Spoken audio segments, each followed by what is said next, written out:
On a single day in December 2016, the digital landscape shifted beneath the weight of a synchronized illusion. Hundreds of the world's most prominent digital personalities posted an identical, featureless orange square to their feeds. There was no context, no product, only a vague promise of an impending, world-changing experience and a link. This coordinated digital strike was the genesis of the Fyre Festival, an event that would soon become synonymous with catastrophic failure. Unpacking this disaster reveals far more than a botched concert. It exposes a sophisticated multi-million-dollar event fraud that weaponized human desire. The Orange Square was not a marketing campaign. It was the bait in a trap designed to capture millions of dollars through the sheer, unchecked power of digital hype. The mechanism driving this trap relied heavily on social engineering, a deceptive practice where manipulators exploit human psychology rather than technical hacking to gain access to assets or information. In this case, the perpetrators engineered a profound sense of missing out by utilizing highly visible, conventionally attractive individuals to broadcast a cryptic message. They manufactured an aura of extreme exclusivity. The target audience, primarily affluent young adults, was conditioned to equate social media visibility with intrinsic value. The blank orange tile acted as a psychological mirror, allowing prospective buyers to project their own ultimate fantasies of luxury and status onto an entirely non-existent reality. At the center of this fabricated reality stood Billy McFarland, a young entrepreneur with a documented history of selling exclusive access that he could rarely guarantee. McFarland possessed a dangerous combination of unshakable charisma and a profound detachment from logistical reality. Before the island debacle, he founded a company offering a black card for millennials, which frequently suffered from overbooked events and undelivered promises. McFarland understood implicitly that in the modern economy, the appearance of success is often more bankable than actual infrastructure. He did not view himself as a traditional criminal. Instead, he operated under a pervasive cultural ethos of faking it until making it, pushing that philosophy past the boundaries of ethical business and directly into the realm of criminal deception. To solidify the illusion, McFarland and his team orchestrated a masterclass in visual deception. They flew a cadre of elite supermodels to the Bahamas to shoot a promotional video that would become the cornerstone of their fraudulent enterprise. The footage featured private jets, crystalline waters, and luxury yachts, promising an immersive music festival on a private island once owned by a notorious cartel leader. Every frame was meticulously crafted to sell an impossible dream. However, investigators later determined that the island depicted in the video was not the actual location secured for the event, nor did the organizers possess the infrastructure, capital, or time required to build the promised luxury accommodations. The video was a total fabrication, a digital mirage used to secure millions in ticket sales. The rapid dissemination of this mirage highlighted a massive systemic vulnerability within the burgeoning influencer economy. Social media influencers act as trusted digital confidants to their followers, bridging the gap between celebrity and peer. When these individuals promoted the festival, they transferred their personal credibility to McFarland's unproven venture.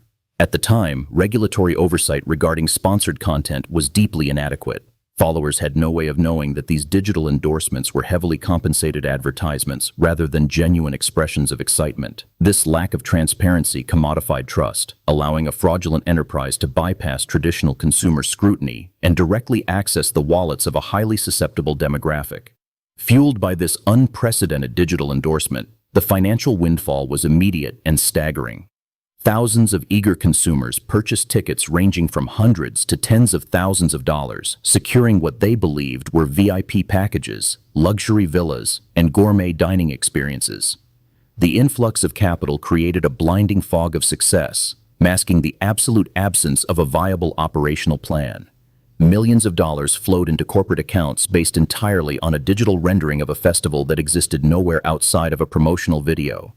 The organizers had successfully monetized a collective fantasy, transforming digital engagement into hard currency without laying a single foundational brick. Behind the veil of digital perfection, the logistical reality was rapidly deteriorating into a chaotic nightmare. When the original private island arrangement fell through due to a breach of contract, the organizers were forced to pivot to a barren, undeveloped site on Great Exuma. Event production experts advise that building a temporary city capable of safely housing, feeding, and entertaining thousands of people requires at least a year of meticulous planning and robust infrastructure development. McFarland's team had mere weeks. They faced an impossible timeline, a severe lack of adequate sanitation facilities, and a rapidly depleting budget. Yet, the outward-facing marketing machine continued to churn, selling tickets to an event that the internal team knew was physically impossible to execute.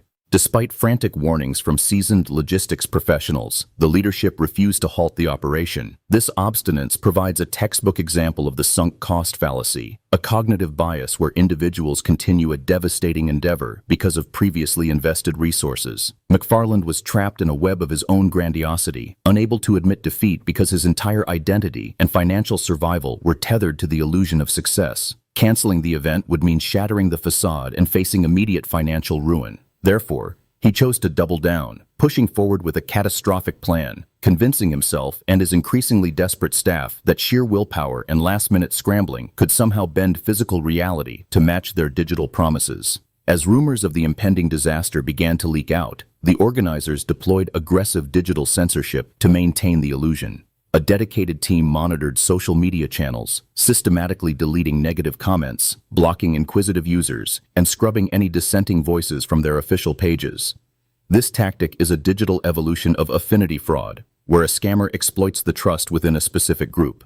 By silencing critics, the organizers maintained a false consensus of excitement and legitimacy within their target community.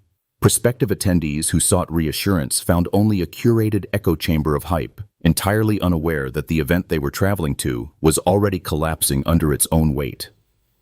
The inevitable collision between digital fantasy and physical reality occurred when the first wave of attendees arrived in the Bahamas. Expecting luxury villas and gourmet meals, they were instead greeted by a gravel lot strewn with disaster relief tents and soggy cheese sandwiches served in foam containers. The immediate shock gave way to profound panic as the sun set, and the reality of their situation crystallized. There was inadequate lighting, insufficient security, and a total absence of the promised musical acts. The attendees, many of whom had spent their life savings on the trip, found themselves stranded in a foreign country, stripped of the luxury they were promised and lacking basic human necessities. The situation on the ground rapidly devolved into a chaotic struggle for resources. With no clear leadership or communication from the organizers, attendees scrambled to secure the few available tents and mattresses. Luggage was unceremoniously dumped from shipping containers into the dark, which would soon lead to widespread theft and confusion. The complete collapse of infrastructure transformed a promised utopian getaway into a dangerous survival scenario. Flights out of the small local airport were grounded, trapping thousands of increasingly desperate people on the island. The digital facade had shattered completely, leaving behind a profound physical and emotional wreckage that was instantly broadcast back to the world via the very social media platforms that had birthed the scam. While the stranded attendees captured the world's attention, the most devastating and often overlooked impact fell upon the local Bahamian economy.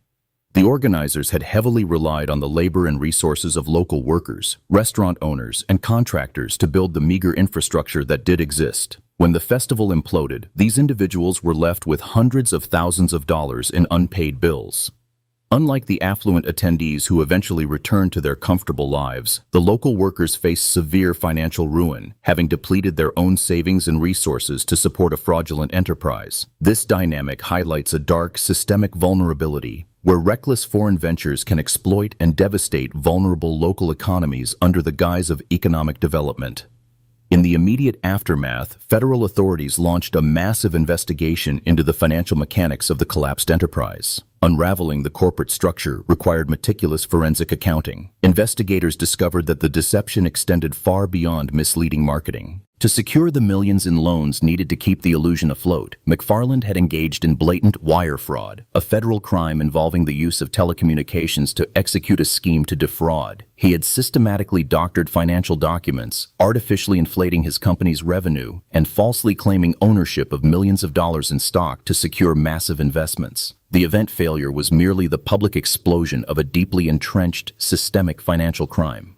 The ease with which McFarland secured these fraudulent loans exposes a persistent blind spot within modern venture capital. Historically, Ponzi schemes rely on the charismatic manipulation of close-knit communities to pay existing investors with funds collected from new victims. Modern digital frauds utilize a similar psychological lever, but scale it through technology and the allure of disruption. Investors, desperate to fund the next massive tech company, often bypass rigorous due diligence when presented with a confident founder and a veneer of viral social media traction. The fear of missing out on a lucrative opportunity blinded seasoned financial professionals to glaring inconsistencies in the company's financial statements, proving that sophisticated investors are just as vulnerable to well-crafted hype as teenage consumers. The legal reckoning was swift and severe. McFarland was arrested and eventually pleaded guilty to multiple counts of wire fraud. During his sentencing, the court emphasized the staggering scale of his deception, noting that he had defrauded investors and ticket holders out of $26 million.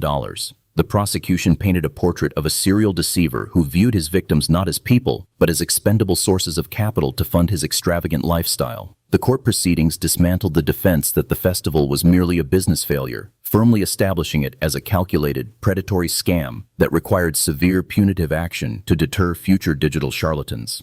The most chilling revelation of McFarland's psychological profile emerged while he was out on bail awaiting sentencing.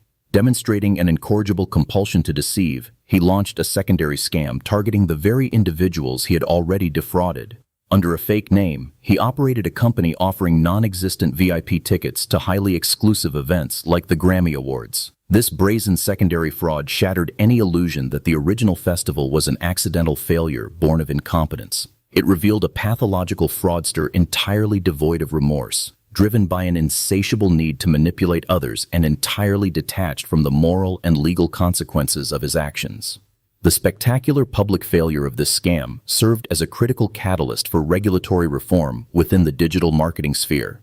Recognizing the profound danger of undisclosed digital endorsements, the Federal Trade Commission initiated a massive crackdown on social media influencers. The agency issued strict new guidelines mandating clear, unambiguous disclosures for any compensated promotional content. The era of the cryptic, undisclosed advertisement was effectively ended. Influencers were legally compelled to use prominent tags like ad or sponsored, fundamentally altering the landscape of digital marketing and providing consumers with a vital layer of transparency to help them evaluate the authenticity of online claims. Yet, despite these regulatory advancements, the psychological vulnerabilities that the scam exploited remain deeply embedded in human nature. The desire for status, the fear of missing out, and the powerful sway of social proof are universal human traits.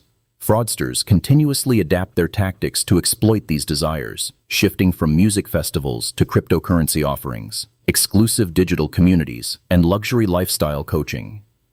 The core mechanism remains identical. They manufacture an illusion of exclusive success, leverage trusted voices to validate that illusion, and separate eager consumers from their money before the physical reality can be verified. The medium evolves, but the manipulation of human desire is a constant threat. Today, the digital landscape is exponentially more complex, offering new and highly sophisticated tools for deception. The rise of artificial intelligence, deepfake technology, and algorithmic echo chambers means that fabricating an entirely convincing alternate reality is easier and cheaper than ever before. Fraudsters no longer need to fly supermodels to the Bahamas to create a compelling mirage. They can generate entirely synthetic events, complete with fake attendee reviews and artificially generated influencer endorsements from a laptop. This evolving digital threat requires a fundamental shift in how we consume and verify online information, demanding a higher level of critical scrutiny than ever before. Combating this evolving threat requires empowering consumers with robust strategies for digital vigilance. Financial experts advise that the most effective defense against event fraud is an uncompromising demand for verifiable proof. Consumers must look beyond the aesthetic appeal of a promotional campaign and scrutinize the underlying infrastructure. This means independently verifying venue contracts, researching the logistical history of the organizers, and utilizing secure payment methods that offer robust fraud protection. If an opportunity relies entirely on urgency, exclusivity, and the endorsements of paid personalities rather than transparent operational details, it must be treated with profound suspicion. Furthermore, the platforms that host and amplify these digital illusions must bear a greater share of the responsibility. For too long, social media networks have operated as neutral conduits, profiting immensely from the engagement generated by viral hype while disavowing any responsibility for the fraudulent schemes executed on their platforms. True systemic resilience requires these platforms to implement proactive, algorithmic detection of coordinated deceptive marketing campaigns and to enforce strict penalties for accounts that repeatedly facilitate financial exploitation. Until the digital ecosystem prioritizes user safety over raw engagement, the fertile ground for massive digital frauds will remain. The Bahamas disaster remains a defining cautionary tale of the modern digital era. It stands as a stark monument to the destructive power of unchecked hype and the catastrophic consequences of prioritizing digital perception over physical reality. The shattered illusion of that private island serves as a permanent reminder that in an economy driven by attention, our own desires are the most potent weapons a fraudster can wield against us. By understanding the intricate mechanics of this deception, we arm ourselves against the inevitable next iteration of the scam, transforming our collective vulnerability into a powerful, informed vigilance.